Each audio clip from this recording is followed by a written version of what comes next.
I'm Jamie Newman, and I am the collections manager at the American Museum of Natural History in New York City. Most of these agates are from historically important collectors and donors to the museum, like Spang, Bement, and Thompson. Those are our important historical donors. We have over 100,000 minerals in our collection.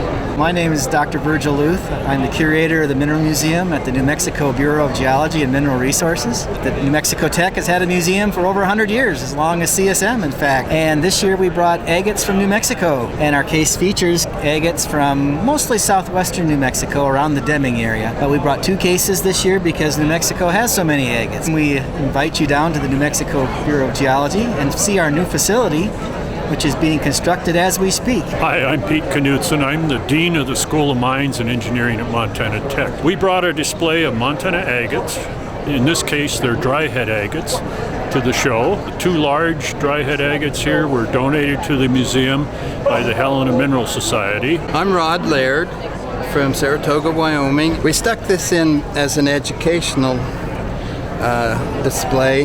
We put a piece of modern blue stain pine killed by beetles to show what happens now with the bug versus tree.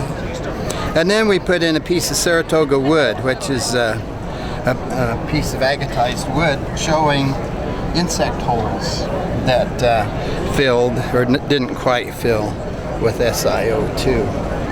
Hi, I'm Terry Heisey. I'm the curator at the Cincinnati Museum Center. And I have an exhibit at the Denver show 2014 of silica glass in nature. What's being exhibited are the various ways in which crystalline quartz has been converted to glass by light strikes of lightning on quartz sand, by the atom bomb, by meteorite impact, and even by spontaneous combustion of plant material. That turns SiO2, which is crystalline, into SiO2, which is glass, or has no internal structure. I'm Bruce Geller, the director of the museum at the Colorado School of Mines, and we've got a case of agates here from around the world, many of which are very, very old. They're showing their classic curved faces rather than the typical flat faces you'd see that most lapidarists do today. It's interesting to me that they're older pieces, and I doubt that many are from Colorado. I think 1 or 2 were, but they're interesting because they're of the old style, and the banding is very prominent. Some of them have dendritic patterns. The colors are fairly vibrant. We like them. Come on out to the museum and see some. I'm Mike Pierce. I'm the exhibits director for the Museum of Natural History and Science in Albuquerque, New Mexico.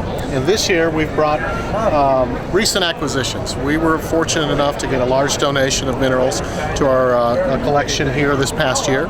So we've taken some of the greatest hits and brought them this year as a recent acquisitions case, which we're thrilled to have. We've got a beautiful piece of quartz, really nice piece of adamite, wonderful piece of adamite that we don't have in our collection. And then the disclosite is probably one of the nicer pieces in the case as well, too. My name is Laura McCall. I'm from the Lazadra Museum of Lapidary Art in Elmhurst, Illinois.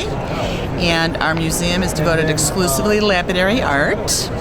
And I brought mid-20th century agate carvings.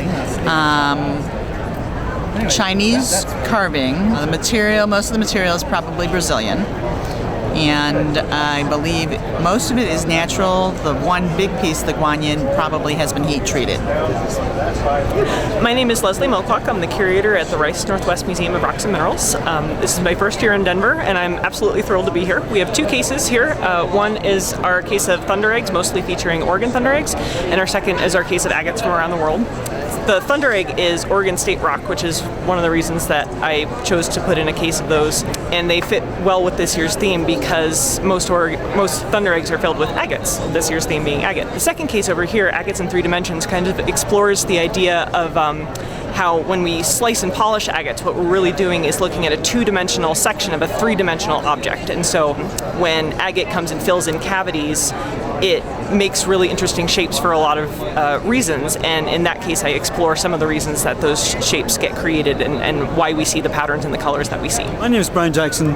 I'm an ex-curator from the National Museums of Scotland. I retired a few years ago. I have a strong interest in agates, and I volunteered to come to Denver to bring some Scottish agates with me to show the agate collection that we have at the National Museums. This is only the tip of the iceberg, and I've only identified 4 collecting areas, and these are highlighted in these 2 cases. The first case deals with some famous 19th century Scottish agate localities. The famous Blue Hole near Montrose. This is a legendary locality which has been lost throughout time. Some more recent discoveries. These are 20th century agate localities. There are 2 quarries, Ethy Beaton and Ardownie Quarry, near the city of Dundee. The quarry at Ardownie is enormous. They decided to extend the quarry in one direction, and they hit a flow that was chock-a-block with agates. Huge agates, nodules this size, that were either full of agate or were amethyst geodes. Hi, I'm John Zawiski, the curator from Cranbrook Institute of Science in Bloomfield Hills, Michigan. And my case concerns impact glass from aerial bursts of asteroids that made huge fireballs to make big sheet melts on the surface of the Earth. And one of them is from Southeast Asia, the Libyan and also Libyan desert glass from Western Egypt. So my case compares these 2 sites and also focuses on the idea of the aerial burst hypothesis for their origin. The white material, in terms of the desert glass, it gets this appearance because it's chock full of gas bubbles. So this glass was probably heated up, it's estimated, over 2,000 degrees. It's the purest silica on Earth, 98% silica. So this is an example of the frothing. And I have another example here of the layering. This is a nice layered piece also, it shows the gas bubbles. And some of the dark streaks in here have platinum group element ratios, including iridium, that indicate an extraterrestrial origin for some of the material in the glass. Hey, I'm Jean DeMuth. I'm the Senior Collections Manager for Geology at the California Academy of Sciences in San Francisco. Our cases this year are about agates. Agates are one of the varieties of the mineral chalcedony. Agate is any chalcedony that has curved bands.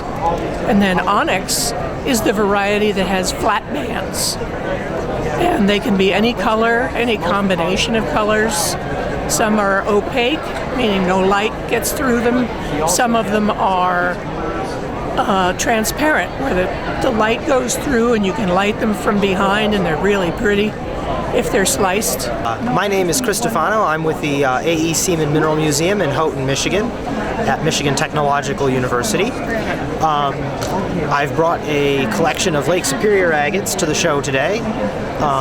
We have agates from all around the Lake Superior district, including some unique copper-banded agates from the Keweenaw Peninsula copper mines. I am Kevin Saya. I'm a curatorial assistant at Harvard University, and this is a agate and jasper case that I put together, just basically kid in a candy store picking out the best of the best in the collection, at least by my opinion. Hi, I'm Bill Ray, and I'm representing the owner and curator of the Ray Mineral Museum in Milford, Utah. And we put in a case this year. This is the case, and it features agates from Germany. These are a selection of agates from various localities across the southern tier of the various states in Germany. Got a little bit of historical information, a little bit on the labels, and a little bit of a description of information concerning agates. Hey there, I'm James Hagedorn. I'm the curator of geology at the Denver Museum of Nature and Science, and welcome to our case. It's called The Eyes Have It, and this case is full of absolutely stunning stuff from our collections and some eclectic items. We've got the Moo agate over here. We've got my daughter's favorite. It's the eyeballs of amethyst from Uruguay. And this is a case that Jack and Kay Thompson put together as well as the rest of our volunteer team. And if you have time at the show, come down and see it. Every year we bring some goodies from behind the scenes. So thanks for coming, everyone.